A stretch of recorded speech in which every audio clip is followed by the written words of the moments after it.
வணக்கம் நண்பா. இன்னைக்கு நாம பார்க்க போறது விஜய் சேதுபதி நடித்த ரொம்பவே டிஃபரண்ட் ஆன படம் காந்தி டாக்ஸ் மூவி ரிவ்யூ. இந்த படம் வழக்கமான கமர்ஷியல் மூவி கிடையாது.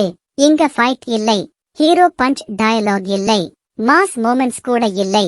இந்த படத்தோட பிகெஸ்ட் ஹைலைட் என்னன்னா, விஜய் சேதுபதி இந்த படத்தில் பேசவே மாட்டார். ஒரே ஒரு டயலாக் கூட கிடையாது.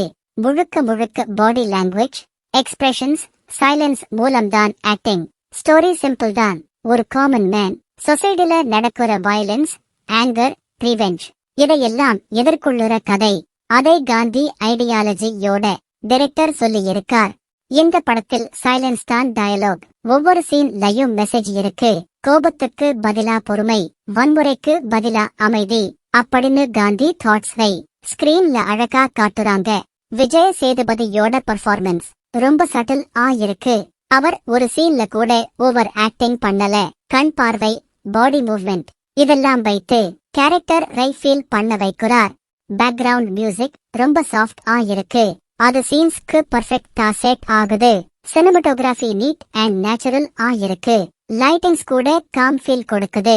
இந்த படம் ஸ்லோவா மூவ் ஆகும். சோ ஃபாஸ்டா ஸ்டோரி போகணும்னு எக்ஸ்பெக்ட் பண்ணினா இந்த படம் உங்களுக்கு போர் அடிக்கலாம். ஆனா meaningful cinema, art films, experimental movies பிடிச்சா இந்த படம் டெஃபினெட்லி உங்களுக்கு கனெக்ட் ஆகும்.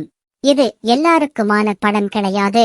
ஆனா பொறுமையா பார்த்தா இந்த படம் உங்களுக்கு ஒரு நல்ல ஃபீலிங்கை கொடுக்கும். விஜய் சேதுபதி ஃபேன்ஸ்க்கு இது ஒரு வெரி டிஃபரெண்ட் எக்ஸ்பீரியன்ஸ். டயலாக் இல்லாமலே எப்படி ஒரு ஆக்டர் ஸ்கிரீன் ஐ கேரி பண்ண முடியும்? அதுக்கு பெஸ்ட் எக்ஸாம்பிள் இந்த படம். ஓவரால் சொல்லணும்னா காந்தி டாக்ஸ் ஒரு சைலண்ட், ஸ்லோ, மீனிங்ஃபுல் சினிமா.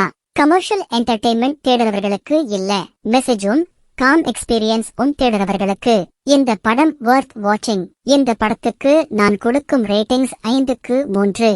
இந்த படத்துக்கு நீங்க போவீங்களா? கமெண்ட் பண்ணுங்க.